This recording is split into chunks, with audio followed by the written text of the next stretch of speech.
Bertemu kembali di Minggu Baharu rentasan berita edisi 1231 bersama saya Zawaz Yusof. Antara paparan utama. Siapa yang kencing rakyat sebenarnya? Perikatan Nasional hidupkan kembali kleptokrasi. Little Napoleon di KPM umpama duri dalam daging. Bila kerajaan aniaya rakyat sendiri, jangan berdiam diri.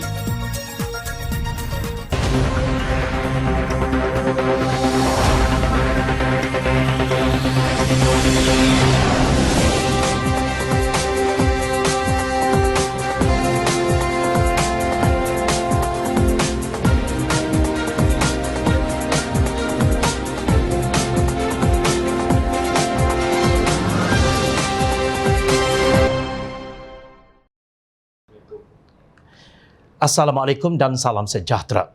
Slogan Pakatan Harapan Kencing dan Pakatan Harapan Hancing telah ditanam dalam pemikiran masyarakat oleh musuh gabungan itu daripada hari pertama UMNO BN yang kononnya Parti Keramat ditewaskan pada pilihan raya umum ke-14 yang lalu. Ramai yang telah termakan dengan propaganda ini, tetapi persoalannya sekarang, adakah benar PH telah kencing atau menipu pengundi? Soal naik Presiden Amanah Adli Zahari, beliau mengajak orang ramai yang ikhlas ingin kebenaran supaya merujuk kepada dokumen manifesto PH yang sehingga ke hari ini masih boleh diakses di pautan store.ubah.my manifesto_PH_BM.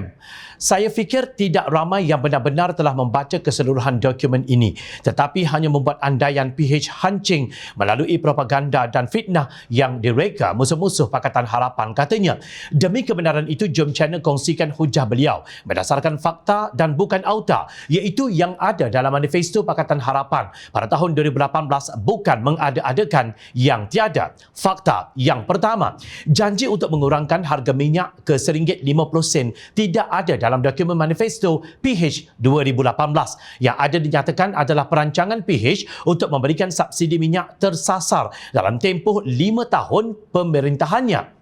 Fakta yang kedua, janji untuk menghapuskan hutang PTPTN tidak ada dalam dokumen manifesto PH 2018. Yang ada dinyatakan adalah perancangan PH untuk memberikan pengecualian bayaran balik kepada peminjam yang bergaji bawah RM4,000 sebulan. Fakta yang ketiga, janji untuk menghapuskan tol dalam masa 22 bulan tidak ada dalam dokumen manifesto PH 2018. Kata Adli, yang ada dinyatakan adalah perancangan PH untuk menghapuskan tol secara berperingkat-peringkat melalui rundingan semula dengan pihak konsesi. Perlu diingat, dalam masa setahun PH telah pun berjaya mengurangkan kadar bayaran tol sebanyak 18% dan pengurangan ini masih dapat dirasai rakyat sehingga ke hari ini. Apabila kita berhujah, kita perlulah memberikan fakta yang betul, kerana kita tidak mahu apa yang baik nampak jahat, apa yang jahat nampak baik di mata rakyat. Kesannya amat buruk kepada negara, ujar Adli. Menurut beliau, memang benar Tun Dr. Mahathir pernah mengeluarkan kenyataan manifesto bukan kitab suci, tetapi kenyataan ini telah diputar belit oleh musuh PH dan pemahaman yang diberikan oleh musuh PH telah lari daripada konteks sebenar. Beliau menjelaskan maksud Tun Dr. Mahathir pada waktu itu, manifesto adalah ciptaan manusia yang sifatnya adalah tidak sempurna. Tun Dr. Mahathir tidak bermaksud kerajaan PH langsung tidak mahu menunaikan manifesto. Ini kerana ada janji yang memerlukan lebih masa untuk ditunaikan, jelasnya. Justru itu saya ingin menyeru kepada semua pengundi supaya tidak terus percaya bulat-bulat pada maklumat yang disampaikan sebelah pihak. Sebaliknya, kita perlu mendengar maklumat dari pelbagai pihak supaya kita dapat membezakan mana yang benar dan mana yang palsu. Kebenaran pasti akan menang, tegas Adli. Demikian apabila kumpulan arwah bidah berhujah seperti hadis yang dinyatakan dalam sabda Rasulullah sallallahu alaihi wasallam, maksudnya akan datang kepada manusia tahun-tahun yang penuh dengan penipuan dan tipu daya. Kata-kata pendusta dipercayai dan didustakan percakapan orang yang benar. Diberi amanah kepada pengkhianat dan dikhianati orang-orang yang amanah. Kemudian akan berkata-katalah golongan arwah bidah. Baginda sallallahu alaihi wasallam ditanya, siapakah golongan arwah bidah itu? Maka baginda sallallahu alaihi wasallam menjawab, orang yang bodoh lagi fasik berbicara, yakni mengurus berkaitan perkara umum yang besar. Hadis riwayat Ibnu Majah. Maknanya, hari-hari yang penuh dengan penipuan, pengkhianatan dan kebebalan itu telah muncul dengan menyembunyikan kebenaran. Apa jasa bakti pihak yang berteriak Pakatan Harapan kencing selepas langkah Sheraton 23 Februari 2020? Tiada apa-apa yang signifikan kerana mereka hanya tahu merampas kerajaan yang sah sahaja. Lepas itu, jadi seumpama ayam tanpa kepala, sekadar meminjam istilah pengarah komunikasi amanah Khalid Abdul Samad. Sebenarnya selama 3 tahun ini, 2 tahun lebih lah, hampir 3 tahun ini, memang kerajaan yang ada di negara Malaysia ni kerajaan yang macam orang kata headless chicken lah. Ayam yang dah kena sembelih dah tak berkepala berjalan merata macam tu. Itulah kerajaan Malaysia sekarang ini. Hakikatnya, harga barangan di negara ini sudah mula meningkat sebelum Rusia menyerang Ukraine pada 24 Februari 2022. Namun kerajaan tidak tahu bagaimana menanganinya sehingga ke hari ini. Kadar inflasi tahunan ialah 4.7%, manakala kadar inflasi makanan meningkat kepada 7.2% menurut tradingeconomic.com. Sedangkan pada tahun 2019, dalam pentadbiran Pakatan Harapan yang ditohmah sebagai hancing itu, kadar inflasi hanya 0.66%. Nilai mata wang hari ini RM4.71 bagi setiap dolar Amerika, berbanding RM4.012 ketika dalam pentadbiran Pakatan Harapan. Menyalahkan perang Rusia-Ukraine tidak akan memperbaiki keadaan ekonomi negara selain mencari kambing hitam. Allah Subhanahu Wa Taala memberi peluang kepada kita untuk menjadi hamba-hambanya yang berilmu serta sentiasa amanah, bukan kencing rakyat setelah berkuasa secara rampasan. Kata Presiden Bersatu Tan Sri Mahyadin Mat Yassin bersatu bersama PAS, Gerakan SAPP dan STAR Sabah sebagai gabungan Perikatan Nasional berhasrat menawarkan kepimpinan yang bebas rasuah, cekap dan prihatin demi kemakmuran seluruh negara dan rakyat di Malaysia ini. Menurut beliau, Bersatu bersedia untuk menghadapi pertandingan pelbagai penjuru dalam pilihan raya umum ke-15 selaras dengan prinsip demokrasi dan kebebasan rakyat untuk memilih. Bersatu telah membuat ketetapan untuk tidak mengadakan kerjasama dengan PH dalam menghadapi pilihan raya umum ke-15, tegas pengerusi Perikatan Nasional itu dalam satu kenyataan. Sebelum itu, Mahyadin dipetik media sebagai berkata, idea kerjasama Perikatan Nasional dengan pembangkang, yakni Pakatan Harapan, disuarakan untuk menyelamatkan negara. Kita melihat cadangan itu kerana kita nak menentukan supaya masa depan negara akan lebih selamat. Kita tidak akan terus terjerumus dalam kancah kleptokrasi, rasuah, salah guna kuasa yang dilakukan oleh Kerajaan Barisan Nasional. Itu bukan kebimbangan saya, itu kebimbangan rakyat. Sebab itu, yang saya suarakan itu bukan soal kepentingan PN, tapi untuk kepentingan negara. Bagi saya, segala kerjasama parti menuntut suatu keberanian untuk menyelamatkan keadaan, katanya, seperti dipetik Ashraf Awani 29 Ogos lalu. Beliau berkata demikian sebagai mengulas pendirian Pakatan Harapan yang menolak untuk menjalinkan kerjasama dengan Perikatan Nasional yang dinyatakan oleh Timbalan Presiden Keadilan Rafizi Ramli.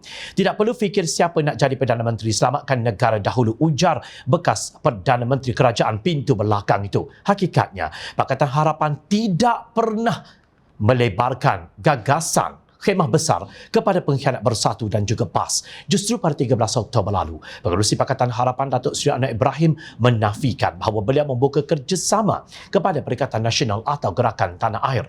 Anwar menjelaskan pihak yang mahu bekerjasama dengan Pakatan Harapan mestilah menerima dasar-dasar utama gabungan itu berdasarkan kepada beberapa prinsip yang jelas: tata kelola yang baik, menolak rasuah, tidak bersetuju dengan dasar perkauman atau kefahaman agama secara fanatik yang menidakkan kehadiran yang lain.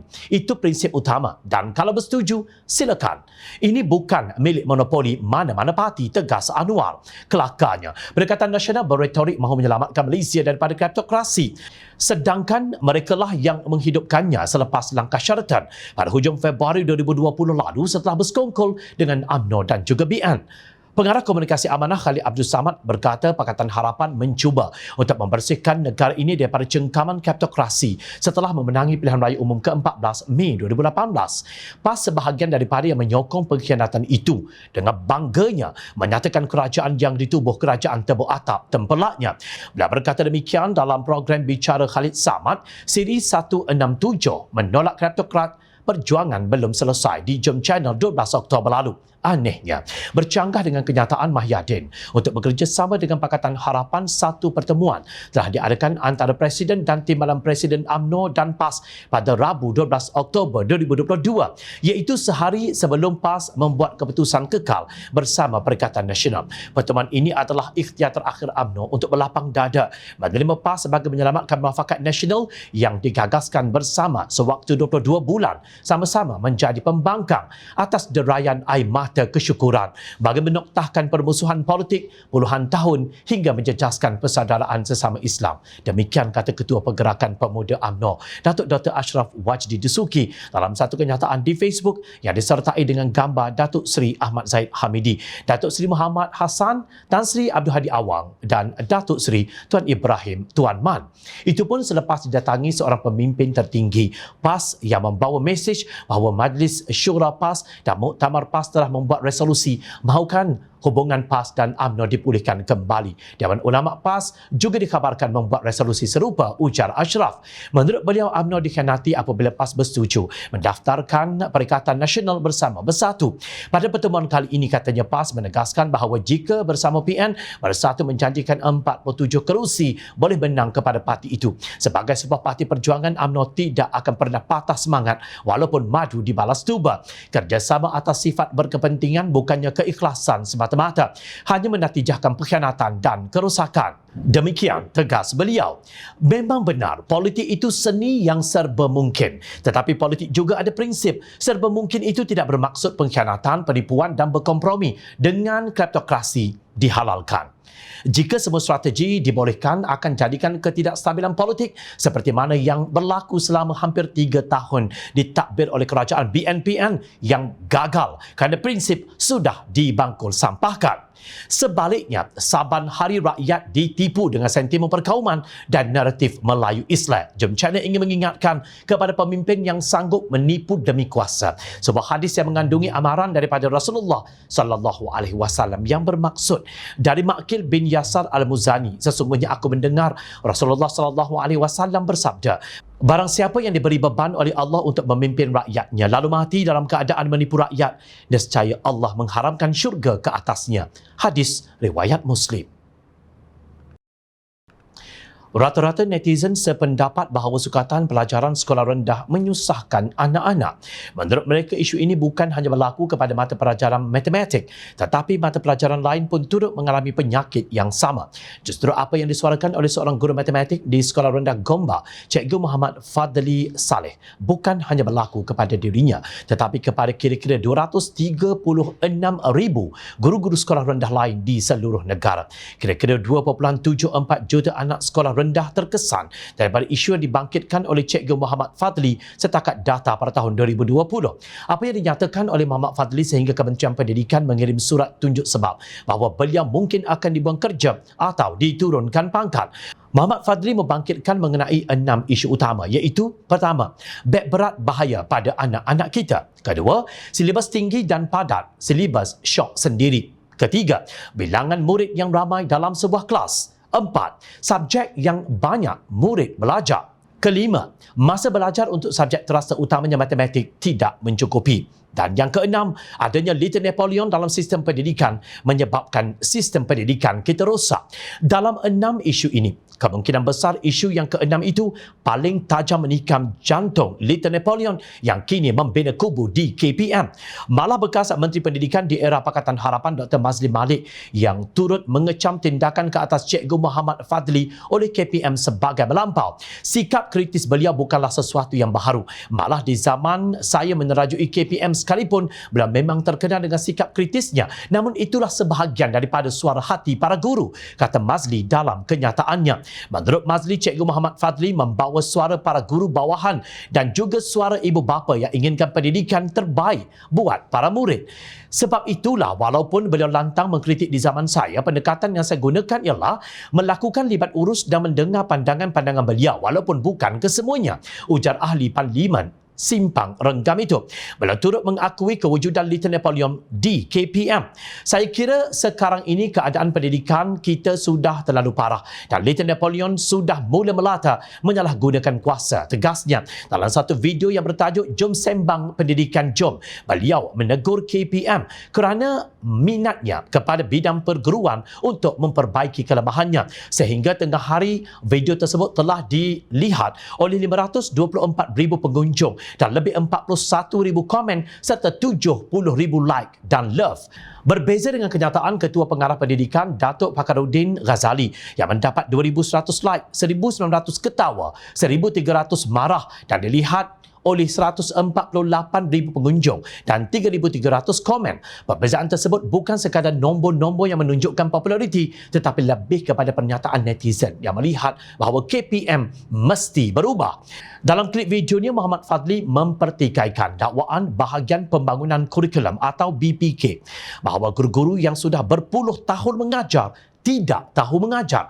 Mengapa saya dikenakan tindakan tata tertib? Kerana saya bercakap benar, tegas Muhammad Fadli. Beliau memuji KPM ketika diterajui Dr. Mazli yang terbuka dan mendengar serta menerima hujah orang lain yang tidak sama atau tidak bersetuju. Katanya Dr. Mazli tidak mengenakan tindakan terhadap pengkritik tetapi memanggil mereka ke pejabatnya. Kita perlu orang macam itu, ujarnya. Walaupun beliau menjelaskan dirinya hadir bukan atas kapasiti orang politik.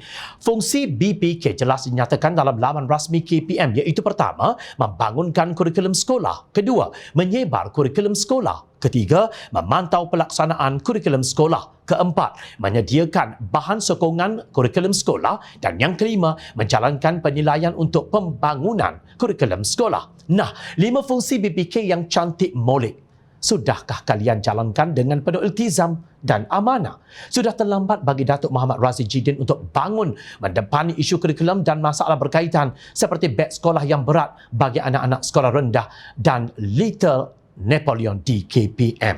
Anda bukan dijuri Menteri KPM lagi kerana Parlimen sudah pun dibubarkan. Apa yang anda lakukan sebelum ini ketika isu yang sama berkali-kali dibangkitkan oleh ibu bapa? Seorang penduduk di Kampung Sungai Baru, Sebak menceritakan nasib yang dihadapinya setelah diarah keluar dari rumah yang diwarisinya. Saya duduk sini dah 50 tahun. Saya tak bekerja, saya sakit dan selalu ulang-alik ke hospital. Saya rumah tak ada. Tak tahu mana saya nak duduk. Ini tanah saya, tanah pusaka dan sudah lebih 50 tahun saya duduk di sini. Jadi, saya kecil hati. Perasaan saya sedih disuruh keluar dengan pampasan yang sedikit. RM200,000 mana ada rumah yang berharga RM200,000. Keluh Roziah Yusof, penduduk Kampung Sungai Baru, Kuala Lumpur. Demikian tindakan sebuah kerajaan yang zalim terhadap rakyatnya yang rata-rata orang Melayu bandar. Menurut Timbalan Ketua Angkatan Muda Harapan Hasbi Muda, Angkatan Muda Harapan akan menjadikan isu pengambilan tanah di Sungai Baru, Kampung Baru sebagai isu nasional sekiranya gabungan Pakatan Harapan dipilih sebagai kerajaan pada pilihan raya umum ke-15. Dan berkata isu ini telah disuarakan ramai kepimpinan Pakatan Harapan termasuk bekas Menteri Wilayah Khalid Abdul Samad. Tujuan Angkatan Muda Harapan adalah membawa anak muda mengangkat isu ini. Kes melibatkan pengambilan tanah yang mempunyai geran. Pemilik tanah adalah pemilik yang sah walaupun pegangan pajakan. Pengambilan tanah di Sungai Baru ini bukan kepentingan strategik negara tetapi untuk kepentingan komersial pemaju. Mereka boleh merampas hak penduduk di sini yang sudah tinggal 40 hingga 50 tahun hanya untuk kepentingan pemaju. Kita harap orang muda dapat melihat isu ini sebagai pencabulan hak yang menggunakan akta pengambilan tanah untuk kepentingan komersial, tegasnya. Beliau berkata demikian pada sidang media dalam program Jelajah Harapan Muda edisi Wilayah Persekutuan di Pusat Rukun Tetangga Kampung Sungai Baru kemarin. Hasbi menegaskan isu tanah di Kampung Baru perlu diangkat sebagai isu nasional untuk mengelak kesan sosial pengambilan tanah pemilik merebak ke seluruh negeri yang lain sekaligus meragut hak milik penduduk. Menurut beliau, isu pengambilan tanah mesti menjadi isu nasional oleh anak muda. Kalau sekarang ia kena kepada penduduk Kampung Baru, tidak mustahil akan kena pula kepada mak ayah kita yang merupakan pemilik tanah di negeri lain, ujar Hasbi yang juga Ketua Pemuda Amanah. Telah berapa kali isu ini dibangkitkan oleh penduduk tetapi kerajaan hanya memekakkan telinga. 50 tahun mereka dibiarkan di kampung itu tanpa apa-apa pemeliharaan terhadap kehidupan mereka. Tiba-tiba kerajaan menyerahkannya kepada swasta dan penduduk dihalau secara zalim hanya dengan sedikit pampasan. Mana suara-suara pemimpin UMNO yang dahulu berteriak kononnya kawasan berhampiran KLCC itu nilainya RM3,000 sekaki persegi? Mana pembenci Datuk Seri Anwar Ibrahim dan DAP serta pelopor slogan No Anwar, No DAP, Tan Sri Anwar Musa yang juga bekas Menteri Bedah Persekutuan setelah Pakatan Harapan dijatuhkan? Amat berbeza sekali nasib yang dialami penduduk yang dikuasai oleh kerajaan UMNO BN dengan rakyat Selangor di Sabak Bernam. Pada 14 Oktober lalu, penduduk Parit 8 1/2 Barat, Sungai Besar bergembira kerana hasrat untuk mendapat milikan tanah Telerai apabila tertunai pada hari itu. Asari Abdul Hamid, 63 tahun, yang menunggu selama 30 tahun bersyukur tanah yang didiami kini sah menjadi miliknya, apatah lagi dia hanya perlu membayar kadar premium yang rendah. Menurut Menteri Besar Selangor Datuk Seri Amiruddin Syahri, lebih 85% surat permohonan notis 5A diluluskan oleh kerajaan negeri untuk membantu rakyat sejak 2008. Itulah cara Pakatan Harapan mengangkat darjat orang Melayu dengan memberi mereka hak yang sewajarnya. Meratib ini kerajaan Melayu Islam sambil melabel pihak lawan dengan pelbagai gelaran dan mengeluh kononnya keperitan selama 22 bulan Pakatan Harapan memerintah hanyalah sekadar fitnah yang dilaknat Allah Subhanahu Wa Taala dan Rasulullah Sallallahu Alaihi Wasallam. Tidakkah kalian ada rasa malu? Bukan semua rakyat mudah ditipu dengan sentimen Melayu Islam yang kosong dan tidak menilai satu habuk pun. Jangan berdiam diri dengan penganiayaan yang berterusan. Nyatakan suara bantahan anda menolak kezaliman menerusi undi pada pilihan raya umum ke-15 nanti. Ingat, rakyat memerhati. Teruskan kesihatan anda bersama kami di Jom Channel dan layar reporter jomchannel.net untuk mendapatkan berita terkini politik tanah air. Saya Zawaz Yusof. Terima kasih untuk perhatian. Assalamualaikum dan salam sejahtera.